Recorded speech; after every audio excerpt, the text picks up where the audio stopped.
La tension monte d'un cran dans le Moyen-Orient. L'Iran n'a pas attendu longtemps pour riposter après les attaques sur son sol. Des salves de missiles balistiques ont décollé, des drones ont survolé la zone, et les sirènes d'alerte ont retenti en Israël.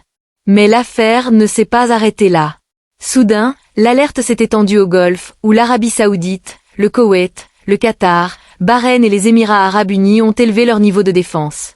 Les bases américaines dans ces pays sont maintenant au cœur des calculs. L'Iran n'a pas dit qu'elle visait ces nations, mais elle a lancé un avertissement clair. Toute base utilisée contre elle ne restera pas à l'abri. Était-ce juste une menace, ou le début d'une phase plus large? Les États-Unis avaient déjà renforcé leurs forces avant l'escalade, avec des porte-avions, des avions de surveillance et des renforts aériens. Avait-il anticipé une réponse iranienne aussi forte, ou pensait-il que l'attaque resterait limitée?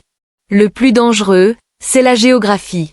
Quand l'espace aérien du Golfe entre dans l'équation du feu, quand des explosions se font entendre à Riyad, et quand les défenses s'activent au Koweït, cela signifie que le conflit n'est plus bilatéral. Pourtant, il n'est pas devenu une guerre totale non plus. Alors, où en sommes-nous exactement? L'Iran affirme qu'elle rétablit la dissuasion. Israël dit qu'elle empêche une menace stratégique. Washington déclare qu'elle protège ses alliés. En réalité, chaque partie avance d'un pas vers le précipice sans tomber. Et voici la question la plus grave, qui reste sans réponse. Ce que nous avons vu est-il le maximum de la riposte iranienne, ou juste la première étape? Les bases américaines dans le Golfe pourraient-elles devenir des cibles directes si Washington décide d'une frappe plus importante? Et il y a une carte dont personne ne parle ouvertement, le détroit d'Ormuz. Si ce passage maritime entre en jeu, la bataille ne sera plus seulement militaire, mais une crise économique mondiale.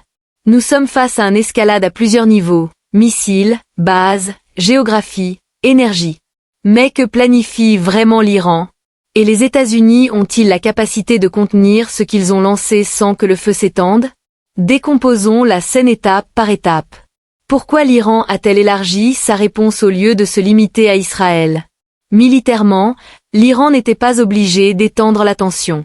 Elle pouvait se contenter d'une frappe directe sur Israël, déclarer la dissuasion accomplie, et clore le round sur le plan politique.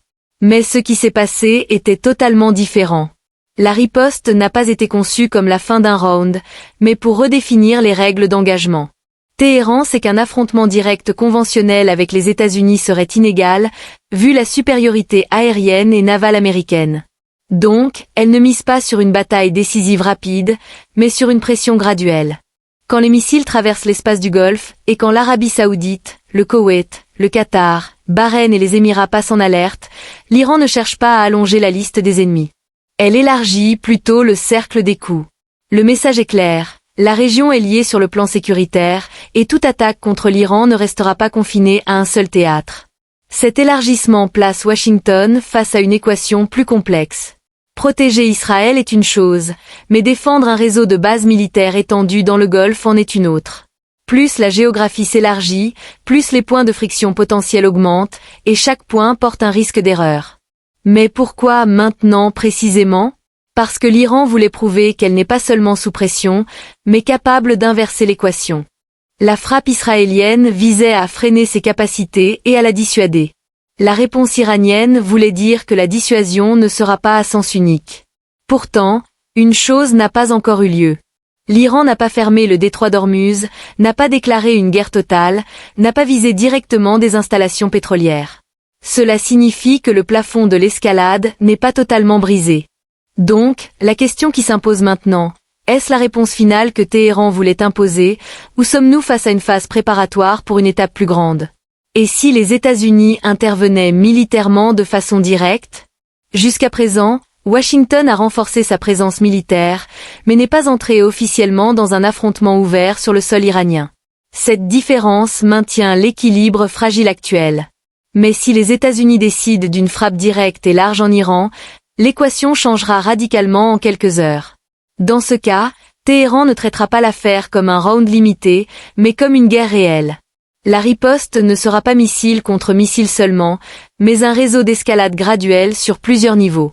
D'abord, des vagues de missiles plus grandes et plus lourdes vers des objectifs militaires israéliens, et peut-être vers les bases américaines dans la région.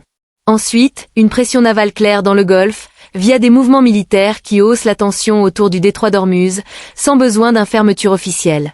L'Iran n'a pas à bloquer complètement le détroit pour déclencher une crise mondiale. Il suffit que le passage devienne risqué pour que les prix du pétrole montent aussitôt et que les marchés mondiaux entrent en panique. Ici, le conflit passe du militaire à l'économique globale. Mais le plus dangereux, c'est la multiplication des points de friction. Les bases américaines en Arabie Saoudite, au Koweït, au Qatar, à Bahreïn et aux Émirats passent en alerte permanente. Chaque mouvement défensif pourrait être vu comme une attaque, et chaque missile intercepté porte un risque d'erreur. Dans un tel environnement, un incident imprévu pourrait mener à une escalade en chaîne qu'on ne peut pas arrêter facilement. Washington connaît ces risques, donc toute décision de frappe directe ne sera pas seulement militaire, mais aussi politique et économique. Car une guerre ouverte avec l'Iran ne signifie pas un affrontement rapide résolu en jours, mais un conflit long qui pèse sur l'énergie, les marchés et les alliances régionales. Pourtant, une question plus grave plane en arrière-plan. Si l'Iran sent que la frappe américaine vise à détruire totalement son infrastructure stratégique, se contentera-t-elle d'une réponse conventionnelle ou passera-t-elle à un niveau d'escalade bien plus élevé? Et ici, on arrive au point dont personne ne parle ouvertement, la carte la plus dangereuse de l'Iran et comment elle peut transformer la guerre en crise mondiale. Si l'affrontement brise tous les plafonds, la force de l'Iran ne se mesurera pas seulement au nombre de missiles lancés, mais à sa capacité de transformer une guerre militaire en crise mondiale que personne ne peut ignorer. C'est ce qui rend Téhéran différente. Elle sait que son adversaire peut dominer techniquement dans les airs et en mer, mais elle peut hausser les coûts de la guerre en touchant les nerfs sensibles du système international, pas seulement via la bataille conventionnelle. La carte la plus dangereuse ici, c'est le Golfe comme théâtre de pression, pas comme cible isolée. Quand l'alerte monte en Arabie Saoudite, au Koweït, au Qatar, à Bahreïn et aux Émirats à cause des bases américaines, toute la région entre en tension permanente. Cette tension en soi est une arme. Chaque heure d'alerte supplémentaire épuise les systèmes de défense, les décisions politiques et l'économie. L'Iran comprend que l'usure n'a pas toujours besoin d'une frappe directe. Il suffit de forcer les adversaires à vivre sur le fil de l'urgence continue. Puis vient le deuxième niveau de cette carte dangereuse, le détroit d'Ormuz. L'Iran n'a pas besoin de le fermer officiellement pour causer un choc. Une simple hausse des risques maritimes ou des chances de choc autour de lui fait monter les prix chez les compagnies de transport et d'assurance, et les marchés mondiaux réagissent comme si la crise avait déjà commencé. À ce moment, la guerre n'est plus entre l'Iran et Israël, ou l'Iran et l'Amérique seulement, mais un combat qui touche l'économie mondiale, de l'Europe à l'Asie. Mais il y a un troisième niveau encore plus grave, la gestion du rythme. L'Iran peut hausser le plafond, puis le baisser, puis le hausser à nouveau, sans donner à ses adversaires un moment de stabilité pour reprendre leur souffle. Cette stratégie, si utilisée, placerait les États-Unis face à deux choix durs, entrer dans un affrontement plus large pour finir la crise vite, ou essayer de contenir avec une usure continue. Et ici émerge la question cruciale qui effraie tous les côtés. Si la guerre devient une crise énergétique mondiale, qui supportera la pression en premier, et qui reculera le premier? Les États-Unis peuvent déployer de la force, mais l'économie mondiale ne tolère pas un désordre long en énergie et navigation. L'Iran parie précisément sur ce point. L'adversaire peut avoir les avions et les navires, mais pas le luxe du temps si le choc économique se propage. À ce stade, un joueur silencieux entre en force, la Chine. La Chine n'est pas un côté militaire dans les frappes et ripostes, mais elle est le plus sensible aux perturbations énergétiques. Tout désordre long dans le Golfe la presse économiquement, mais pourrait aussi la pousser à agir politiquement pour stopper la glissade, ou au moins remodeler la position internationale sans laisser Washington imposer un scénario unilatéral. Ainsi, l'équation change, l'Iran hausse les coûts régionalement, les États-Unis essaient de contrôler l'escalade sans perdre de prestige, Israël équilibre entre frappe et tenue du front interne, et la Chine observe car tout désordre long atteindra ses usines et marchés. La question n'est plus si l'Iran est forte, mais si elle peut rendre la guerre si coûteuse que tout le monde cherche une sortie. La scène est maintenant à un vrai carrefour. Les frappes iraniennes ont eu lieu, l'alerte dans le Golfe est active, et les États-Unis sont en readiness militaire. Mais ce qui définira le chemin n'est pas ce qui s'est passé, mais ce qui arrivera dans les heures et jours à venir. Il y a 3 scénarios réalistes, pas plus. Le premier, un contingent calculé. Ici, l'Iran considère qu'elle a rétabli la dissuasion et livré son message, Israël voit qu'elle a porté son coup et montré sa portée, et Washington choisit de geler l'escalade à ce niveau. La tension reste haute, mais sans grande frappe supplémentaire. Ce scénario demande du self-control de tous les côtés, car il repose sur l'idée que chaque partie a obtenu l'image de force qu'elle voulait sans aller plus loin. Mais ce scénario est très fragile, car il dépend de l'absence d'erreur. Le deuxième scénario, une escalade graduelle. Ici, pas de frappe totale, mais les coups limités continuent, missile contre missile, opération ciblée contre réponse mesurée. Le Golfe reste en alerte, les prix de l'énergie oscillent, les marchés vivent dans l'inquiétude. La région devient un terrain de tir à la corde longue, ni guerre ouverte, ni calme réel. Ce scénario est plus dangereux qu'il n'y paraît, car il use tout le monde lentement. Le troisième scénario, une glissade vers un affrontement ouvert. Cela arrive si Washington lance une frappe directe et large en Iran, ou si une frappe iranienne touche un objectif américain de façon directe et douloureuse. À ce moment, les règles changent complètement. L'Iran pourrait hausser le plafond au maximum.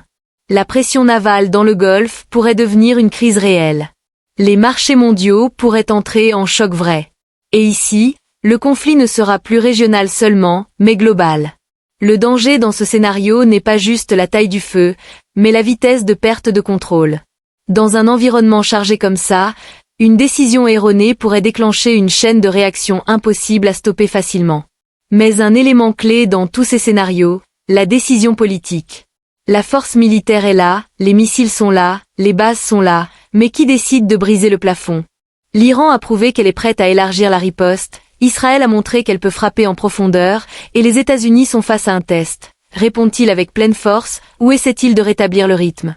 La région ne vit pas une guerre totale encore, mais elle n'est plus dans un équilibre confortable. Chaque partie est un pas avant le précipice. La question qui décidera de tout. Ce qui s'est passé était-il un message de force fini, ou voyons-nous le début d'une nouvelle phase où l'équilibre de dissuasion est redessiné complètement au Moyen-Orient? Qui a la main la plus forte si l'escalade continue? Si le chemin actuel persiste, la bataille ne se décidera pas par le nombre de missiles ou la taille de la première frappe, mais par la capacité de chaque côté à supporter le coup le plus long. Et ici commencent les vrais calculs. L'Iran ne rivalise pas avec les États-Unis en supériorité aérienne ou navale conventionnelle, mais elle ne base pas sa stratégie là-dessus. Sa vraie force est dans la flexibilité, la variété des outils de pression, et sa capacité à transformer un affrontement court en bataille d'usure longue. Elle a une profondeur géographique, un réseau étendu de capacités missiles, et une expérience dans la gestion de conflits indirects.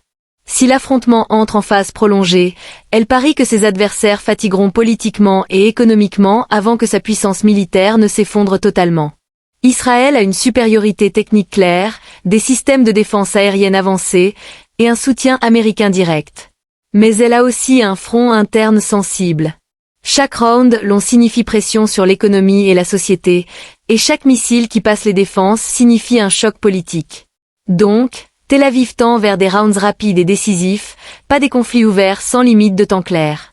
Les États-Unis sont la plus grande puissance militaire sans conteste, mais leur supériorité ne rend pas la décision de guerre simple.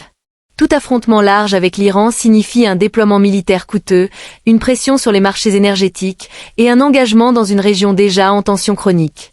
Washington peut porter des coups douloureux, mais ne peut pas contrôler totalement les réactions suivantes, surtout si le conflit devient une crise régionale large. Quant au Golfe, il n'est pas le centre du conflit, mais le terrain d'impact. La présence de bases américaines en Arabie Saoudite, au Koweït, au Qatar, à Bahreïn et aux Émirats place ces pays dans le cercle des calculs, même s'ils ne sont pas directement impliqués dans la décision de guerre. La continuation de la tension signifie usure sécuritaire et économique, et force toute la région à vivre sur le fil de l'urgence. Puis il y a le facteur international.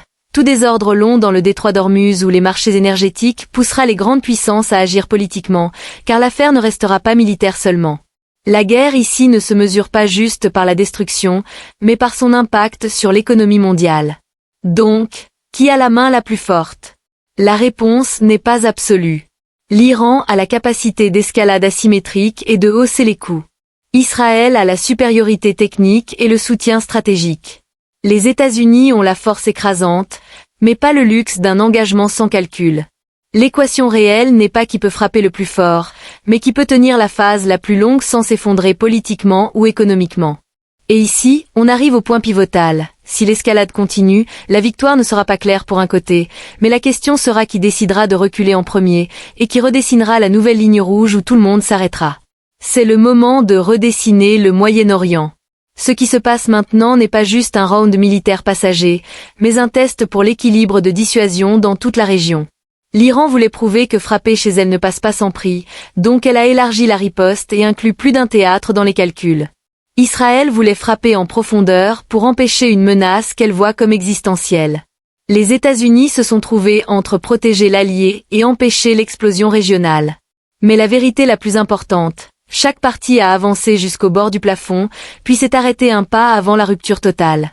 L'Iran a montré sa capacité à hausser les coûts et élargir la géographie sans déclarer une guerre totale. Israël a prouvé qu'elle peut frapper en profondeur, mais ne veut pas une guerre d'usure longue. Washington a renforcé sa présence militaire, mais n'est pas entré dans un affrontement ouvert officiel. Cet équilibre fragile est ce qui empêche l'explosion complète jusqu'à maintenant. Le Moyen-Orient est à un moment de redéfinition. Les anciennes équations ne suffisent plus. La dissuasion n'est plus à sens unique. Chaque frappe rencontre une frappe, chaque message rencontre un message plus grand. La région ne vit pas une guerre totale, mais n'est plus dans une dissuasion conventionnelle stable. La question cruciale n'est pas qui a gagné ce round, mais qui a imposé les règles du round suivant. Si l'escalade est contenue, ce sera parce que tous les côtés ont réalisé que le coût d'une guerre ouverte est plus grand que ses gains. Si le continent échoue, nous verrons une nouvelle phase où l'équilibre est redessiné par la force, pas par des déclarations. Jusqu'à maintenant, le feu est sous contrôle, mais très proche du combustible. Les semaines à venir ne décideront pas seulement du sort de ce round, mais pourraient définir la forme de la dissuasion au Moyen-Orient pour les années à venir.